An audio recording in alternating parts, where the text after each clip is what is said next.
প্রতিযোগিতায় যে তেলাওয়াত করেছিলেন অবশ্যই তো অনেকগুলো অংশ তেলাওয়াত করতে হয়েছিল, সেখান থেকে একটা অংশ যদি আমাদেরকে শোনাতেন। তারা প্রথম বাছাইতে যেরকম 4টা প্রশ্ন করেছে, নির্দিষ্ট মানে যে কোনো কোরআন শরীফের 4টা জায়গা থেকে বলে যে তুমি এখান থেকে শুরু করো, একটা আয়াত বলে দেয় যে তুমি তারপর থেকে পড়ে যাও, এরকম 4টা জায়গা থেকে ধরেছেন। তারপরে ফাইনালেও 4টা জায়গা থেকে পড়তে হয়েছে।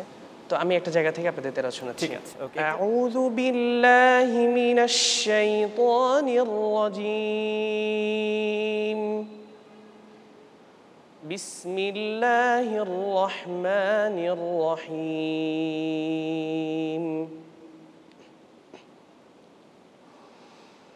يطوف عليهم بكأس من معين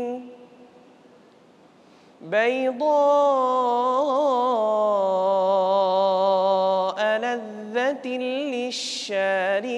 للشاربين لا فيها غول ولا هم عنها ينزفون وعندهم قاصرات الطرف عين كأنهن بيض مكنون كأنهن بيض مكنون صدق الله العظيم। আচ্ছা, অসম্ভব সুন্দর তেলাওয়াত। এবার প্রশ্ন করতে চাই, যখন রেজাল্টের পালা আসলো, যখন শুনলেন আপনি প্রথম হয়ে গেছেন, মানে ওই মুহূর্তের ফিলটা কেমন ছিল আর কি করছিলেন তখন?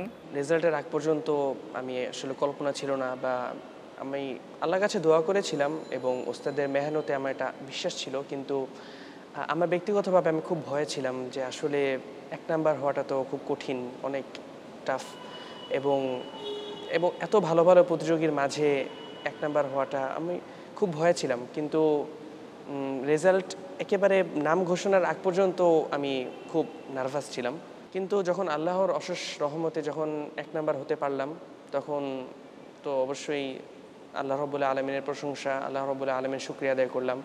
এবং তারপর ওস্তাদ আমার যারা ছিলেন সেখানে উপস্থিত ছিলেন, আমাদের প্রিন্সিপাল সাহেব ছিলেন, হাফিজ কারীম মাওলানা আব্দুল্লাহ মামুন সাহেব ছিলেন, তাদের কৃতজ্ঞতা আদায় করলাম, তাদের সাথে সাক্ষাৎ করলাম, এই তো। আচ্ছা, আর যারা সেকেন্ড থার্ড হয়েছিলেন তারা কোন দেশের হয়েছিলেন? যিনি সেকেন্ড হয়েছেন তিনি ফিলিস্তিনের ছিলেন। আচ্ছা। আর থার্ড হয়েছেন ইন্দোনেশিয়ান। যিনি ইন্দোনেশিয়ান।